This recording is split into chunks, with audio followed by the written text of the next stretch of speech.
You get stale. Popcorn. You forget about things like stale. Popcorn, stale popcorn. Popcorn. Pop. This is the Stale popcorn. Hello and welcome to the Stale Popcorn Podcast. I'm Steven, and with me as always is my co-host, Christopher. Chris, how are you? I'm well. How are you? I'm good. Let's get into it. Did you hear the news? Spider-Man. We're talking Jon Bernthal. We're talking the Punisher. He's going to be in the Spider-Man. He's probably going to hunt the spider. You remember that episode in the cartoon? Oh, yeah. Where he's hunting bloody Morbius, and Morbius is like, I need plasma. And, Great and impression, Spider-Man, by the way.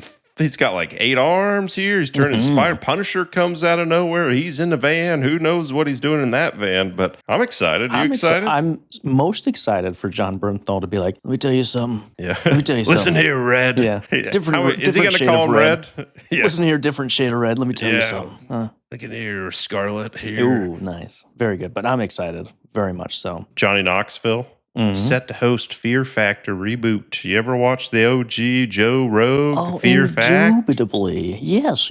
I didn't care much for the bugs. It was like the height stuff and like that was the one that made me more scared. Because I eat bugs on a regular basis. To this day. Good protein. Oh, yeah, sure. Social Network Part 2 is in the works. Ooh, is everyone coming back? Aaron Sorkin is set to write and direct. Unknown if Jesse Eisenberg will return as Mark Zuckerberg. You know what would be dastardly? What would be bastardly? If they just hire one of those Tesla robots to play Mark Zuckerberg. That's true. That would be great. Top Gun 3 will follow Maverick facing an existential crisis. There's still more story to tell for him. There's one last ride. Yeah, we've heard that a while. And I'm kind of tired of seeing these tired old men having existential crises and crises. Well, I mean, everyone loved Maverick. Yeah, but Top Gun here. I just don't want him to see like what they did to Harrison Ford or Luke Yeah, Skywalker. that's exactly what was coming to mind here. Deni Villeneuve, set to direct the next 007, a.k.a. James Bond, a.k.a. Shaken, Not Stirred. Cool. Or am I getting that wrong? On the Rocks. Yeah, that's good. I'm pumping my fist. I'm excited. That's great. That's a great marriage. Great marriage. Are you a 007 nut, would you say? A James Bond whore? No. You're not a bondage girl? Well done. No, I'm not at all. I've seen the Daniel Craig one. I know your favorite bits of the Daniel Craig ones. Skyfall was the last one I saw. That I was like, okay, that's Same. fine. Yeah, I'm not as into him. But I'll watch Deni Villeneuve. What do you think about this, him directing it? I love it.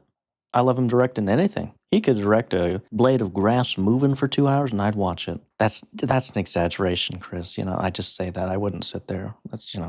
I weary because I feel like it's wasted for Deni. It's beneath him? Maybe, but it'd be like if Christopher Nolan directed James Bond, which I'm sure it would be great, but what are they known for? They have the cool twists and all these things, which you don't really care that much about in a Bond.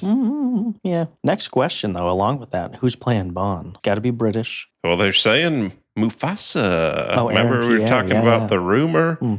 Danny DeVito, I hear, is a contender. He's not British. Unless he's been lying to us all these years.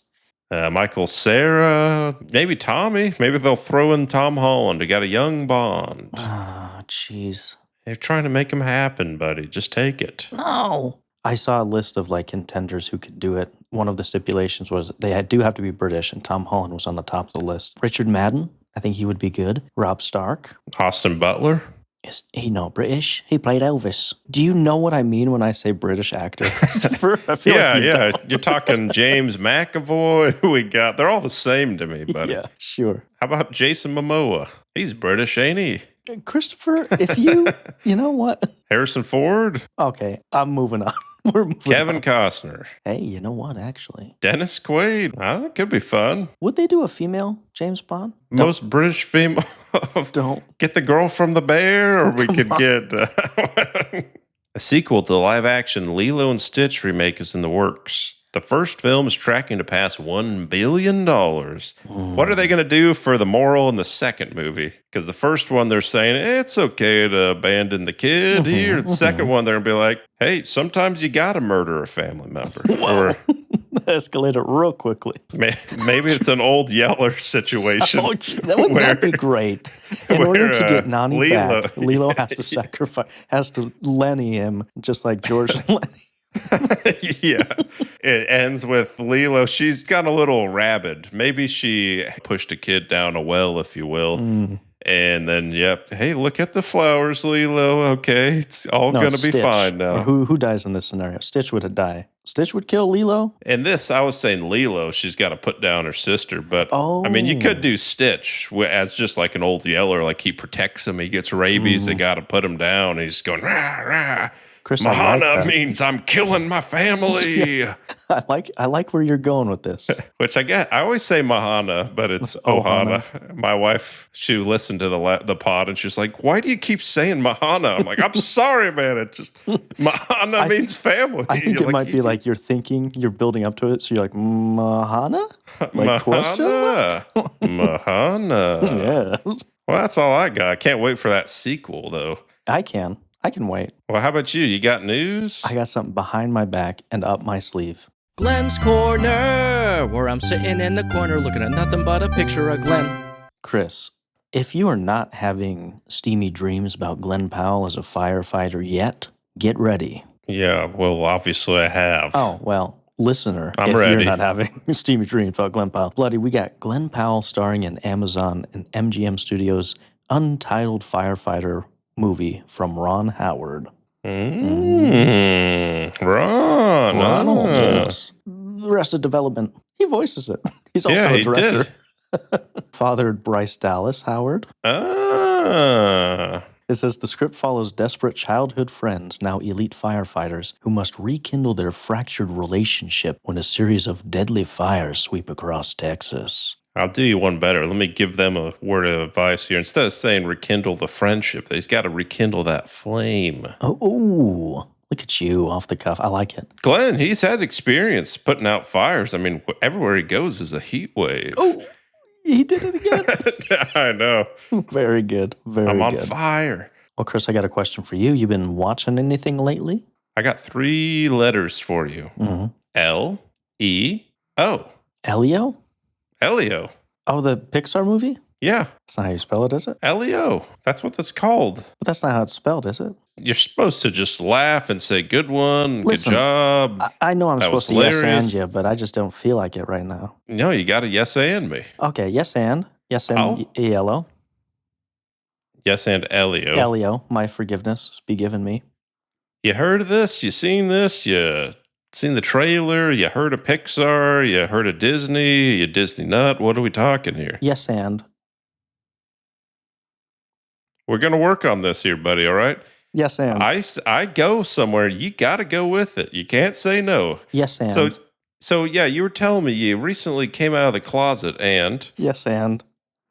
you got to go with it, buddy. I was real scared. I couldn't do it. And so I went right back in. Yep. Well, thanks for sharing that. That was very brave of you. Thank you. But Elio, it's a children's movie about a kid who wants to get abducted by predators. by aliens. Oh, sorry. Yeah. He wants to be probed. He says that.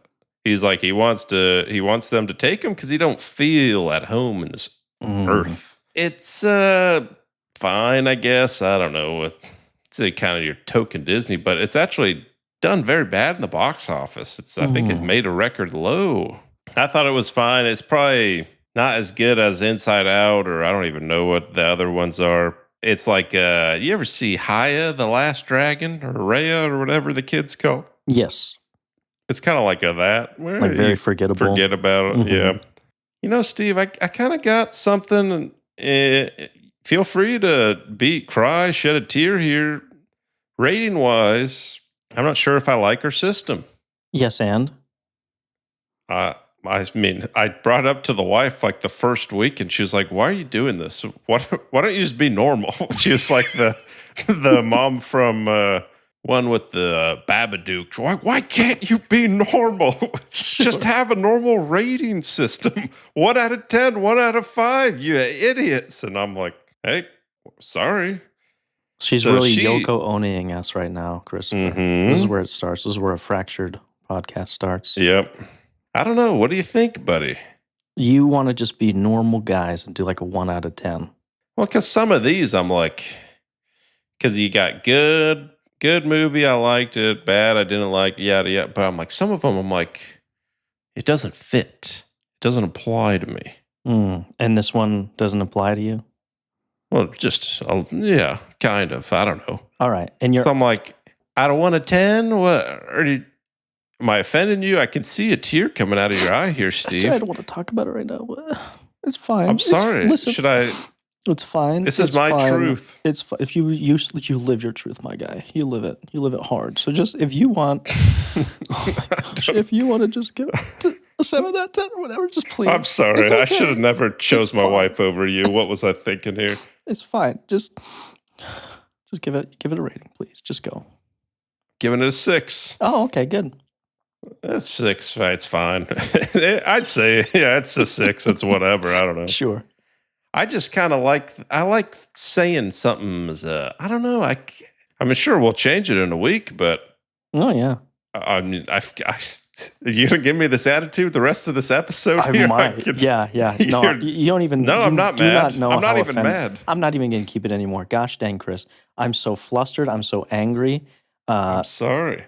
I'm working on my improv skills. If you couldn't tell. No, you're angry. I could tell. I've seen that look in your eye. That furrowed brow. No, I don't give 2 cares, Chris. I just want to know how you thought of it. If you want to go back and forth, just like do a number rating or whatever you want to do to the 3 I'm gonna try people the who listen to nums. this. Let's ask our number 1 listener, Big Di. Yeah, you tell us, buddy. You tell me. Yeah. You tell us. He'll be the deciding factor. Big Di, you Japanese, you Chinese, because I think it's got some Japanese or some Korean or something in his name, or am I crazy? You're not crazy. Yeah, I'd like to know as well. Yeah, let us know here. Tell us what would be most appropriate for you here, because you're the number 1 man. Mm-hmm. So I give that a 6. Okay. Next, tell me you heard of this movie. Another Simple Favor. Oh, yes, I've heard of this. Blake Lively and Bloody Anna Kendrick, the sequel to that one movie that came out one time. You see the first one? Yeah. I don't remember anything about it. Did you like it? I remember thinking it was Did you fine. love it? I didn't do either of those things. Did you I learn to didn't love want it? more of it. No, I didn't. Okay. I don't remember it, Chris. I'm just going to spoil it. It's a bad movie. Let me Sure. There's no need for the first one, and there's especially no need for a second one. The plot and kind of the end of the first one is you got Anna Kendrick, and again, I'm spoiling but just trust, don't watch it. Just take my word for it. Mm-hmm. She's like a blogger, and her buddy, her friend, what's her name? Blake Lively. She is a con woman. Con Air. Wrath of Con. Got another one? Constitution. Con Solo? I like that. Con Solo. She ends up trying to murder her at the end, and you find out she murdered her twin. The first one ends with her trying to kill her. But I think she Anna Kendrick outsmarted her and was live streaming it on Facebook or something. Then she gets thrown in jail. Now, do you want to take a guess for the plot of this sequel? So another simple favor, Bloody. Blake Lively asks Anna Kendrick for a simple favor. Just drive me to the airport if you could real quick. She's in prison. Oh, can you drive me from prison to the airport real quick? It's kind of close. It just starts off, and Anna Kendrick, she wrote a whole book on it, and she's like, oh, this is what I did. She's kind of being internet famous. And then next thing you know, Blake Lively, she's out of jail. And they're like, what? You murdered your sister? It was pretty clear. Oh, it's, she got a good lawyer. And then they just never acknowledge it again. And she's just out in the streets. And then she goes to Anna Kendrick and she says, I'm getting married. I want you to be the maid of honor. And it's going to be in Italy in this place over. So you're going to have to be with me, basically one-on-one situations here where not in public. Want to do it? And what do you think Anna Kendrick's response is? Hold on. That should have been the title of it. Want to do it? Want to do Another it? simple favor. Want to do it? Want to do it? Could you? What do you think Anna Kendrick does here? She reluctantly obliges because is she being blackmailed? Is that right? No, she just it'll get her more followers. She's going to write another book about it. It's just to get her more press, I guess. Okay, sure. That's the plot. It's very dumb. Mm. It's not good. So I'm going to give that like a 3.5. I'm throwing in the decimals for it. That's how much I didn't like it. But I got a list for you if you're ready for my rankings here, Steve. Ooh, I am ready. Go for it. 12 movies. 12? Mm-hmm. Hold on. I got John Hamm on line 1 because you are a mad man. Thank you. Number 12, Materialist. 11, The Ritual. 10, Another Simple Favor. 9, Leo. 8, Wick is Pain. 7, Tornado. 6, How to Train Your Dragon. 5, Neighborhood Watch. 4, F1. 3, Bring Her Back. 2, Ballerina. 1, 28 Years Later. Very good. Very good list there, Christopher. You got a list, Steve? You checking it twice? I got a list, and you know what? You didn't actually ask me if I was watching anything. Oh. Because did you watch something? I watched something for once. Oh. I think for the first time in like 2 months. All right, let's hear it. I watched a movie on Hulu called Predator, Killer of Killers. Oh, You I hear heard this? of this. Yeah, It's I heard the of it. cartoon Predator movie, animation. Mm-hmm. Have you ever wondered who would win in a fight between a Viking and a Predator? Predator, obviously. What about a ninja and a Predator? Predator, obviously. Okay, but what about a pilot Wait, versus which a kind of Predator? Predator are we talking? Well, that's the thing, Christopher. So Oh, there's different. talking Chris Hansen? We're talking Dreads? What are we going No, here? Chris Hansen caught the Predators. He himself is not a Predator. I know. I'm saying Okay. his type. Yes. He's got a type. Yeah. Oh, Say what yeah. you will about him, but he's got a type. Very good. Yeah. So this one, it kind of follows 3 different stories at 3 different time periods, and they fight a Viking first, and then they fight a samurai or a ninja, and then they fight a pilot, and it's really cool. I like the animation. I dig A it. pilot? They're doing like an airborne battle? He's a World War II pilot. Okay. Yeah, that was my thought as well Alright. watching it. So it kind of plays in like a mini series where I think it's like an hour and a half long. Like the first 20 minutes are like one fight versus the Viking. The next 20 minutes are like the samurai, and then after that it's the pilot. And I got to tell you, it went, well, to use your system, Chris, it went from like a 9 out of 10 to a 3 out of 10 real quick. Ooh. And I'd still recommend it. It's a fun watch, but it just went in a direction where I was like, I don't really like this. The fights themselves are good, but then the third act, I'm like, what's going on? You know? Mm-hmm. So if you got an hour and a half on your hands, I'd say it's a fun watch. You don't need to watch it. It's fun. It's pretty fun. Well, sounds fun. Yeah. Well, how about you? What's your list then, buddy? My June ranking list are as follows. I saw 5 movies, by the way. Number 5, F1. Number 4, Predator, Killer of Killers. Number 3, How to Train That Dragon. Number 2, 28 Years Later. And number 1, Ballerina. Well, Chris, should we actually talk about the thing that we're supposed to talk about this week? I think we should. Let's do it. All right. Let's talk. We're bloody talking. It's called F1 the Movie, by the way. From director Joseph Kosinski, no relation to John, director of Top Gun Maverick. It's got Brad and his pits, all 2 of them. Mm-hmm. All 4 of them, including his knee pits. Sure. Got Kerry Condon, Damson Idris, and Javier, what's the most you've ever lost in a coin toss, Bardem. Apparently, we discussed this many weeks ago. It's one of the most expensive movies ever made. Yeah. You know the budget? I think we said it was like 300 or 350 or something. That's, about 300, which is astronomical.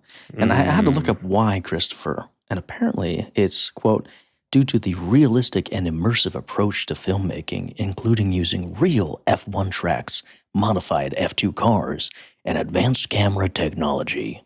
Yeah. I believe it. There's some shots that look real good. Mm-hmm. It looks nice.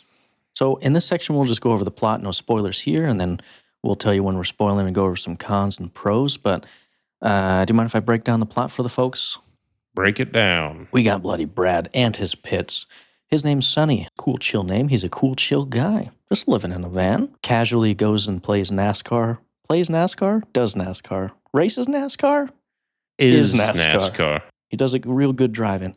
He's a driver. He's approached by Javier Bardem. Says Javier's like, hey, I bought a bloody Formula One team, and I want you, buddy, to race in it. And Brad's like, nah, man. And then Javier's like, but what if you did? And he's like, okay. And so they go to England, somewhere other than NASCAR. It was England. England to race, and he's met with the rookie played by Damson Idris.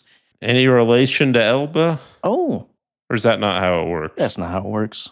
All right, fair enough. Yeah, nobody likes old geezer Brad Pitt. You know, the friends or the cars we make along the way sort of deal. They got to do races. They got to learn to fight together. And by fight, I mean drive together. Drive angry. Oh, yes. Shout out Nick Cage. Very good. Without spoiling, they do driving around the world in different places. They may win. They may not. They may crash. They may not. There it is. There was one F as well. Oh, yes. Was there? Oh, I had to think. Yes. Chris, I think last year we had a movie award for our movie awards. And the award was your dad's favorite movie.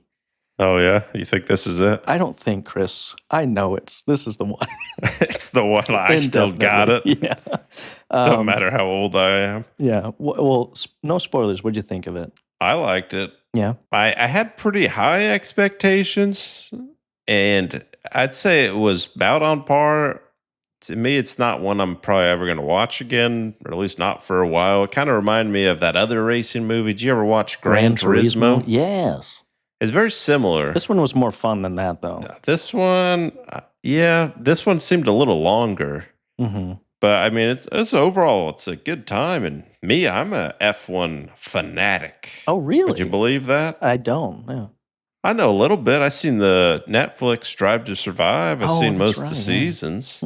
So to me, I wish I was turning to the people next. Hey, that's actually the manager for Renault, and there's Ferrari's guy. Hey, there's Carlos Sainz, and I'm sure they're sick of it. I want to take it. I wish I could have watched it with my wife because I would have been chewing her ear off talking about every single celebrity that was on there. I'm pretty sure, call me crazy, did we see Hemsworth for half a second? I thought I was losing my mind, Chris. I was like, is that Liam? I did a Leo like, there it is.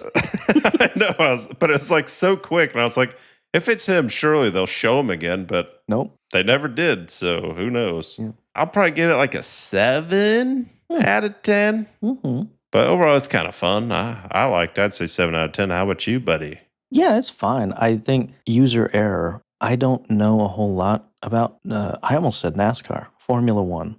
Hey, F1. ask me anything. I'm a bloody Wikipedia. When we get into spoilers, I'll chew your ear off. But I think it's fun. I think it's a fun theater watch, especially. They got some sounds and some vibrations of the chairs. I got a friend who always sees things in RDX.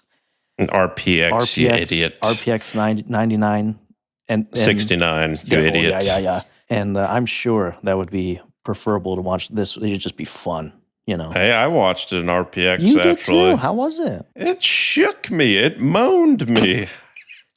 Picked me up like a rag doll. Shook me. Yeah, it shook me. It'll do that for the trailers, and then the movie itself, it never shakes the seat. But this one, I was like, hey, it's actually shaking a little bit. So I liked it. I'd give it a 6 out of 10. That's fine. It's fine. It's fine. Anyway, should we get spoilers? Let's get into spoilers. So I mean, he wins the race at the end. Let's get on to the cons. Sure. Or do you want to go more in depth here? Let's just go over general cons, and then we can get into details here. Yeah, general cons. Too long. Have I told you this, Steve, yet? I think I mentioned it once or thrice. 35 minutes of sometimes racing, sometimes talking, sometimes staring, sometimes jogging. Yeah. And it just felt like it didn't need to be. Like, obviously, some movies, you kind of need a longer movie. You got to get through a plot. But the first 2 hours of the movie is just like, oh, Brad Pitt and Idris Elba's boy over here, they don't get along. And then at the end, guess what? Hey, we got to work together. And guess what? We won at the end. Who would have stunk it here? It was a Disney Channel movie with $300 million behind it. Did you ever watch that Disney Channel movie with the girl from Seventh Heaven and she's like a boxcar racer? Do you know what I'm talking about? I was going to bring that up, but great minds think alike, I guess. But yeah, no, I mean, it's the same movie. What's that movie called? Hold on. Yeah, I remember she trains with the little like trigger thing for to get the perfect Mario Kart finish. She doesn't want to start off peeling out. She's got to hold that A at the exact right time. Right on Track. Yeah. With Brie Larson. That's Brie Larson? Brie Larson and Seventh Heaven Girl. Really? Yeah. I was like, was she in Seventh Heaven? I'd watch Right on Track again before I watched this, honestly. Just for the nostalgia. It's almost as good as a Disney Channel movie. Yes.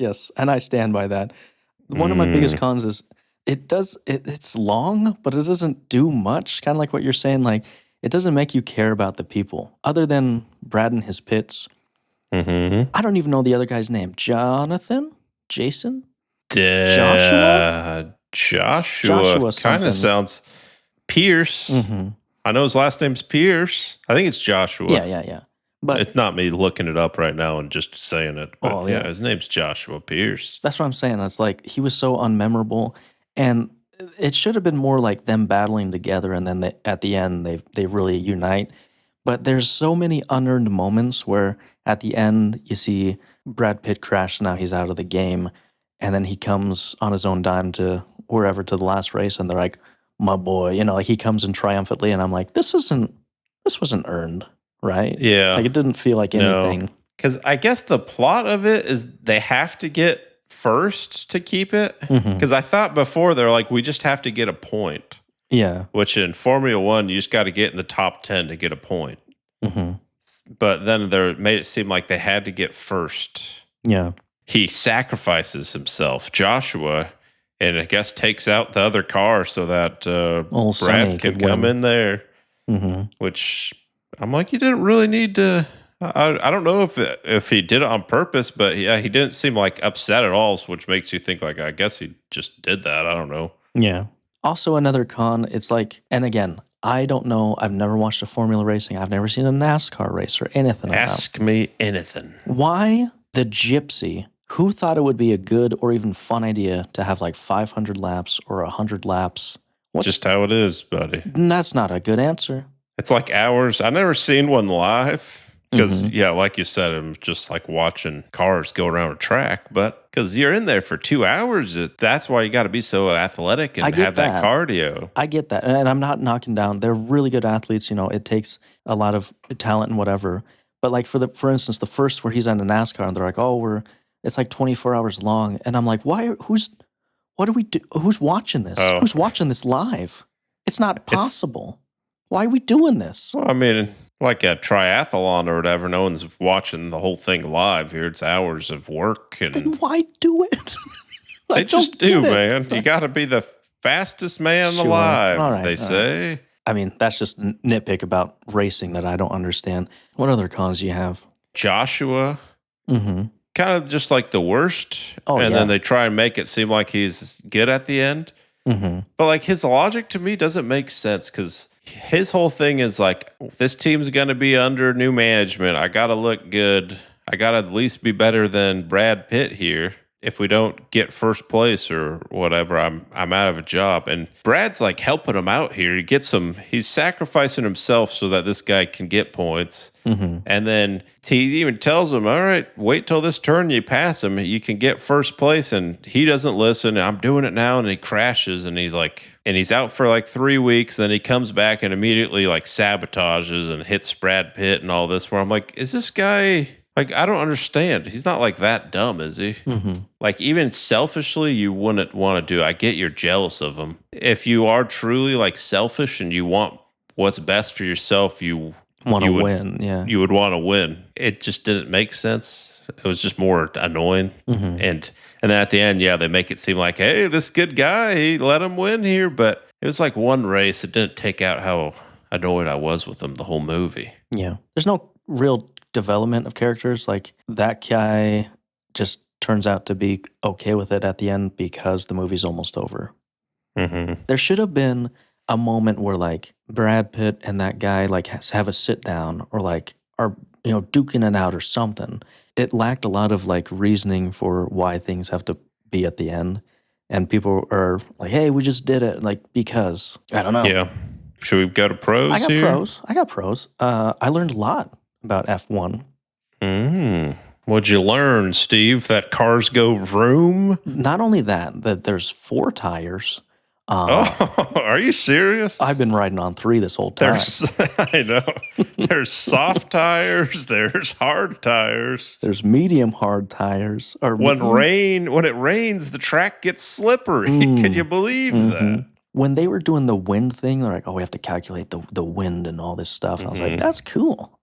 Must have been the wind. I always knew in the back of my mind, I was like, "Okay, they have to do that." But seeing it visually, I was like, "That's cool." F1 races are pretty cool. Yeah, they're fast. They got NASA scientists working for them, looking at the wind, looking at how fast the wind goes. It's fun, yeah, because they're just trying to shave off like 0.01 of a second because that's how much it matters here. Their main thing, right? Obviously, they got to be in shape, but it's just like reaction. They're always training to get that quick twitch, that quick reaction, because you're driving 200 miles per hour, Steve. It's dangerous. And I feel like what sets this apart from NASCAR, you're in looks more like a normal sedan type car. And this one, if you just tit, you just tit that little tire just a little bit. You go flying, you feel it, you get concussed, you're dead. And I think that we really did a good job of establishing that for the layman who's coming in. You see things and you're like, you don't really have a perspective on how fast they're going, like watching it on TV. But this one, I think you mentioned some of the shots, you're like, whoa, like you feel it. And I think along with the sound design was like really cool. Some of the shots were like, that's fun, and it puts you in there literally. Put you in the driver's seat. I think my favorite scene was after Joshua crashed with Lewis Hamilton, and then it's Sonny doing the last lap, and then it's just like first person. Because I was like, the whole time I kept thinking he was going to crash, and it just shows like how fast they're going on the turns, and it's like, oh man, he's about to go off, and he's like just on there perfectly. To me, my heart was beating, it was pounding. Yeah. I was worried for him. And the thing with this is like it shows you could be going just fine and you think it's all well, but then like you're going like 200 miles an hour, a tire locks up, all of a sudden you miss a turn, and then if you mess up a part of the car, you're basically done here. And just adds more stakes. Yeah. T-bone, ribeye, New York. I got 13 steaks up in here. Yeah. Get that reference? No, I just yesed you because I believed in you. Fair enough. It was the old lip reading something from back in 2011. You remember those days? Yes, and I used to live in 2011.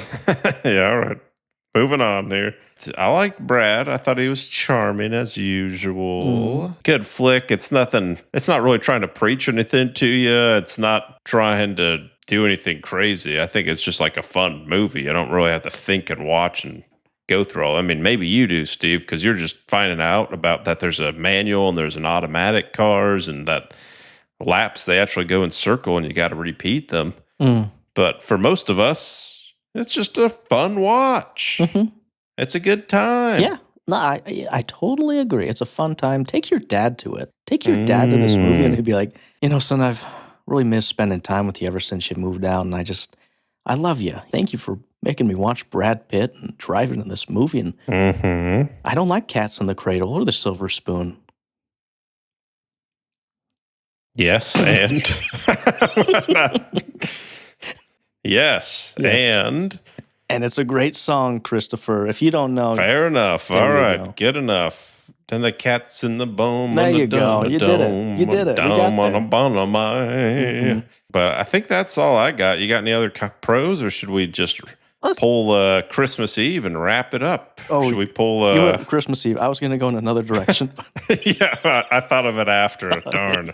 Where can they find us, Chris? YouTube. We got Instagram, Facebook Live, Facebook Market, PayPal. We got a Gmail, thestaypopcornpod@gmail.com. Email us. We'll read out whatever you write us. We got everything. Write us, comment below. Stale. But thanks for listening. Have a good week. Forget about Bye. things like stale. Popcorn, stale popcorn. Popcorn.